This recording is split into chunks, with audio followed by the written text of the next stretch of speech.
Bismillahirrahmanirrahim. Assalamualaikum warahmatullahi wabarakatuh. Alhamdulillah wassalatu wassalamu ala Rasulillah Sayyidina Muhammad ibn Abdillah wa ala alihi wa ashabihi wa mawalah, amma ba'da. Yang saya hormati para pengurus dari yayasan, Ibu Kepala Sekolah, Ustadz dan Ustadzah, juga yang saya hormati pengawas dari dinas, Bapak Ibu. Alhamdulillah pada kesempatan pagi hari ini saya beberapa kali masuk ke ruangan ini, tapi baru kali ini saya masuk dalam keadaan terharu karena anak saya juga salah satu siswi yang dilepas pada kesempatan hari ini. Saya tidak akan lama Bapak Ibu sekalian, karena waktu yang diberikan oleh saya hanya 20 menit, dan kalau bisa kurang dari 20 menit maka saya akan lakukan itu. Jadi hari ini kita telah memberikan yang terbaik untuk anak-anak kita, memberikan fondasi, dan kita yakin setelah ini anak-anak kita akan masuk kepada tantangan-tantangan hidup yang mungkin bahkan lebih berat daripada saat ini. Karena itu yang perlu kita berikan adalah fondasi. Dan karena fondasi itu memiliki sifat, yang pertama tidak nampak, yang kedua penting, dan yang ketiga harus kuat. Dimanapun itu yang namanya fondasi harus melekat ketiga sifat itu. Saya akan bercerita tentang Nabi Yusuf. Nabi Yusuf itu, Bapak Ibu sekalian, bisa menghadapi kehidupan yang begitu pelik karena fondasi dari awalnya itu sudah bagus. Ketika masa kecil, Nabi Yusuf mengatakan kepada bapaknya, "Ya abati inni ra'aitu ahada asyara kaukaban wasyamsa wal qamara ra'aituhum li sajidin." Kata Nabi Yusuf, "Wahai bapakku, saya bermimpi melihat 11 bintang, 1 matahari dan 1 rembulan itu sujud kepada saya." Nanti penafsirannya, 11 bintang itu adalah saudara-saudaranya, matahari itu adalah bapaknya, dan rembulan itu adalah ibunya. Apa jawaban bapaknya? Nabi Yakub itu, bapaknya memberikan fondasi yang ini menjadi jalan hidup Nabi Yusuf. Kata bapaknya, "Wahai anakku, jangan ceritakan mimpi ini kepada saudaramu." Kenapa? "Inna syaitana lil insani aduun mubin." Kata bapaknya, kamu punya musuh, dan musuh ini jelas, dan musuh itu akan terus menggoda kamu. Musuh ini namanya setan. Itu sejak kecil sudah ditanamkan sama bapaknya. Karenanya yang pertama, ketika Nabi Yusuf kecil itu, Nabi Yusuf menjadi korban bullying, Bapak Ibu sekalian. Dan masalahnya yang pelik adalah bullying ini bukan dari musuhnya Nabi Yusuf. Bullying ini bukan dari teman sekolahnya Nabi Yusuf. Bullying ini bukan dari teman mainnya Nabi Yusuf, tapi bullying ini dari saudaranya. Tidak ada rasa sakit, Bapak Ibu sekalian, yang lebih sakit kecuali rasa sakit itu dikasih dari orang yang terdekat kepada kita. Iku lorone ra pantes. Dan bulinya itu bukan verbal, bulinya itu bukan sekedar pukulan, bukan. Bullying yang pertama waktu itu rencananya adalah mau dibunuh, tapi kemudian nggak jadi dibunuh, dilempar ke sumur. Dilemparlah itu Nabi Yusuf ke sumur, lalu kemudian dijadikan budak. Dan yang lebih menyakitkan, Nabi Yusuf itu dijual dengan harga yang sangat murah. Wasyarauhu bithamanin bakhsin darahima ma'dudah. Nabi Yusuf itu dijual dengan harga yang kurang, kata Al-Quran. Jadi harganya lebih murah dari harga pasaran. Darahima ma'dudah, beberapa dirham yang bisa dihitung. Zaman itu dirham itu tidak dihitung tapi ditimbang. Saking sedikitnya kemudian dirhamnya dihitung. Berapa jumlah dirhamnya? Saya baca tafsirnya itu 20 dirham. 20 dirham itu berapa? Saya pernah konversikan 1.500.000. Jadi harga Nabi Yusuf lebih murah daripada harga seekor kambing kurban. Sakit luar biasa. Tapi Nabi Yusuf tetap tahan, Bapak Ibu sekalian. Karena dari awal itu bapaknya sudah mengatakan ada satu musuh yang nyata, yaitu setan. Ketika Nabi Yusuf kemudian menginjak masa remaja, godaannya ada. Apa godaan Nabi Yusuf ketika masa remaja? Godaannya adalah lawan jenis. Jadi Bapak Ibu sekalian, jangan selalunya bilang laki-laki itu harus waspada sama perempuan. Enggak. Perempuan juga harus waspada sama laki-laki. Nabi Yusuf itu menjadi korban seorang perempuan yang cantik, secara strata sosial juga bagus, luar biasa juga hartanya.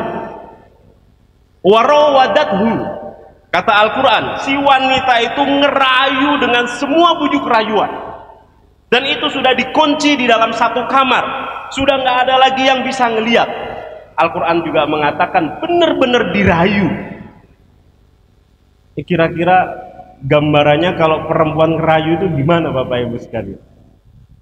Tidak hanya sekedar menyibakkan rambut saja, tidak hanya sekedar dengan kata-kata. Ini kan tantangan anak kita ke depan ketika nanti remaja.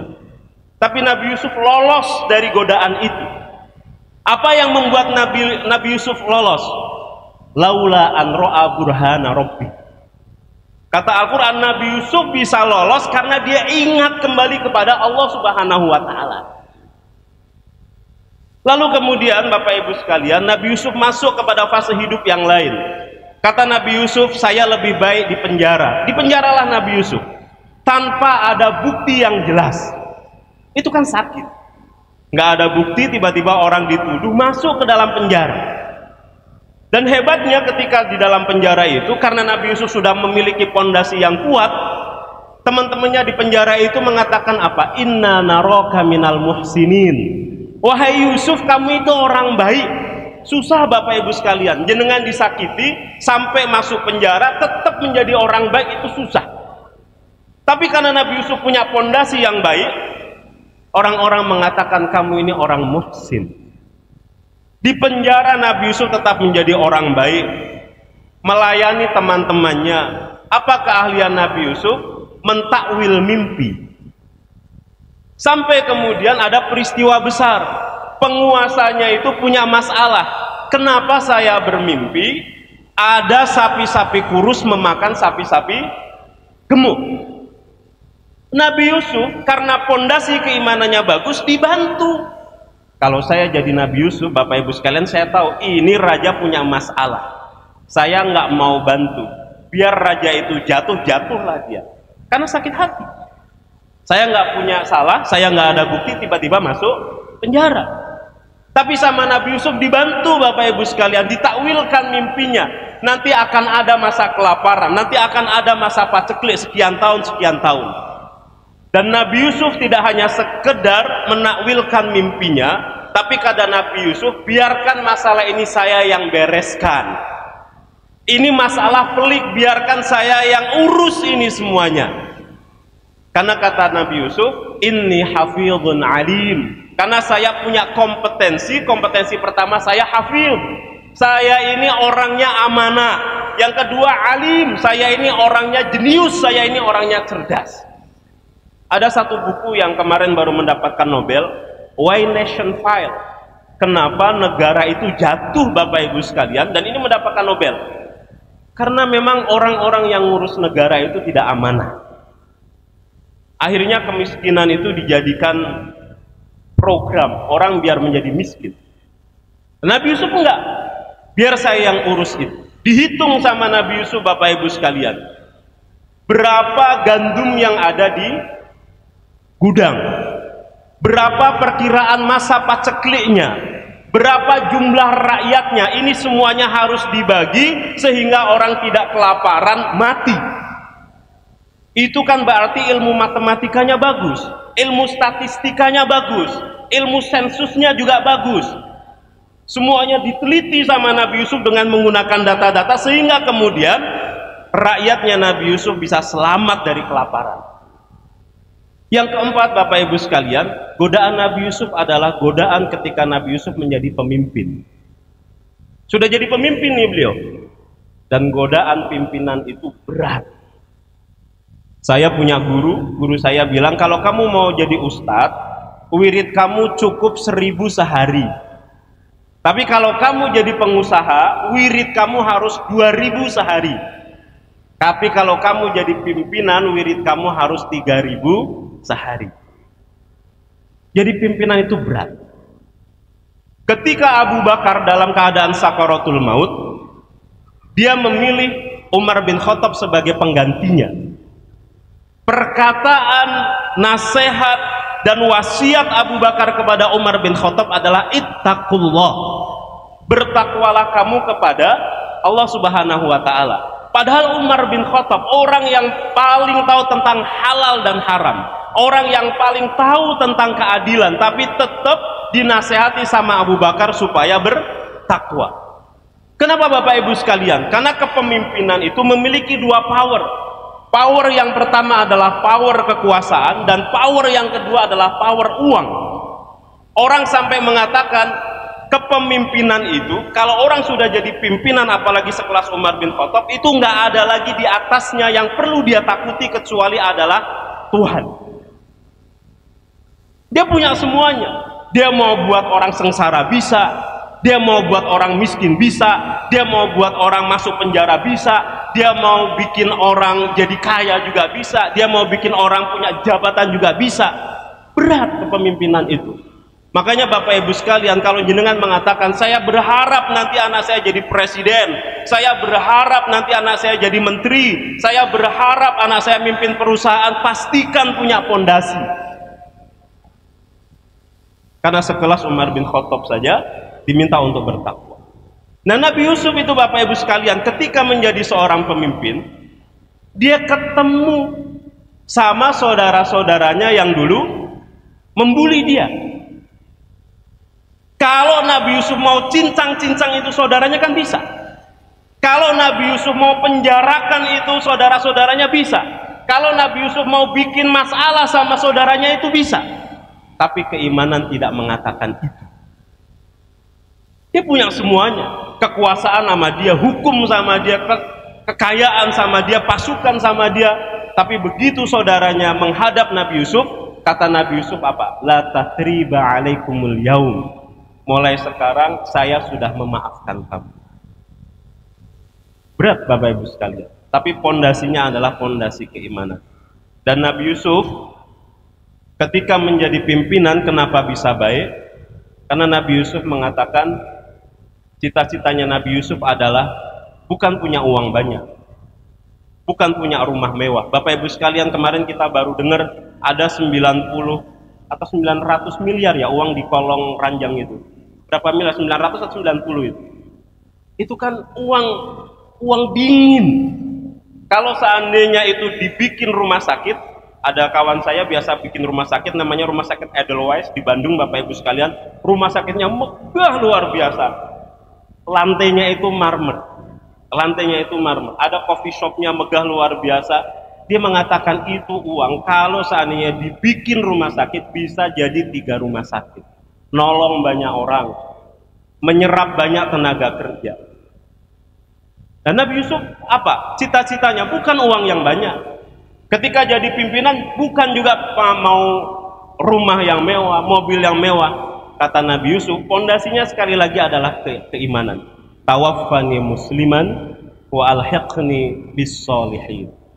Kata Nabi Yusuf, dan ini yang menyelamatkan Nabi Yusuf dari fitnah kepemimpinan, saya pengen mati dalam keadaan muslim supaya nanti di surga saya bisa ketemu sama orang-orang soleh. Bapak Ibu sekalian, terakhir, makanya pertanyaannya adalah, Nabi Yakub itu punya anak banyak. Satu-satunya anak Nabi Yakub yang tidak bersama Nabi Yakub itu hanya Nabi Yusuf. Nabi Yusuf itu nggak pernah dididik sama orang tuanya. Dari mulai kecil itu sudah dibuang sama saudara-saudaranya, tapi Nabi Yusuf bisa melewati semua ujian-ujian hidup yang pelik itu. Maka pertanyaannya adalah, jika seandainya kita mati hari ini, apakah tanpa didampingi oleh kita sebagai orang tua, anak-anak kita masa depannya tetap baik atau tidak? Kalau kita mati hari ini, Bapak Ibu sekalian, apakah kita bisa meyakini bahwa keimanan anak-anak kita tetap baik atau tidak? Masa depannya baik atau tidak? Nanti kalau berkeluarga, keluarganya baik atau tidak? Nanti kalau dia terpuruk dalam titik nadir yang paling bawah, dia tetap bisa bangkit dan menjadi orang baik atau tidak? Kalau jawabannya belum, maka berarti kita perlu pondasi yang lebih tebal, kita perlu memberikan pondasi yang lebih kuat untuk anak-anak kita masuk ke pendidikan yang lebih baik lagi, dipilihkan lingkungan yang lebih baik lagi.